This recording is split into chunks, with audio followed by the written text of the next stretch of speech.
O conselleiro de Cultura, Lingua e Xuventude, José López Campos, visitou o Castro de Baroña para comprobar a marcha dos traballos que se están a executar actualmente no xacemento. Segundo explicou, estánse a realizar diversas accións consistentes en sondaxes en dúas áreas, ademais doutras obras de mellora de mantemento e sinalética. Toda unha serie de traballos que suman máis de 18.000 euros e que se inclúen no plan de actuacións arqueolóxicas que cada ano pon en marcha a Xunta e que neste 2025 suman máis de 1,5 millón de euros, incluindo máis de 80 intervencións en toda Galicia. Estas actuacións nos permiten sacar toda a información, poñela a disposición e buscar a forma a través de distintos recursos, como poden ser paneles ou un percorrido, itinerarios, para que esa información este a disposición e, sobre todo, tamén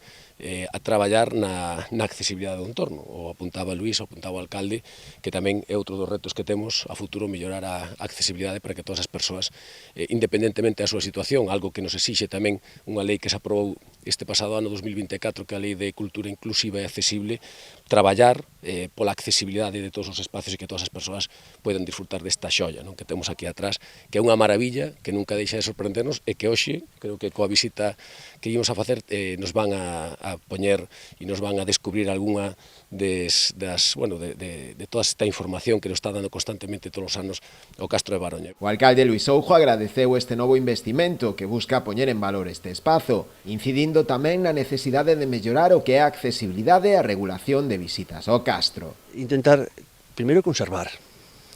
Concienciar a xente que cando ven a visitar o Castro de Baroña que vai polo itinerario que lle marcamos, e despois tamén eso de que ao mellor non podemos que hai Castro de Baroña, como me decía a técnica de turismo, que un día, por exemplo, poden vir 500, 600, 1000 persoas das que pasan pola oficina de información do Castro de Baroña, pero despois outras que van, incluso todas estas visitas que veñen en autobús, que veñen visitas que están programadas por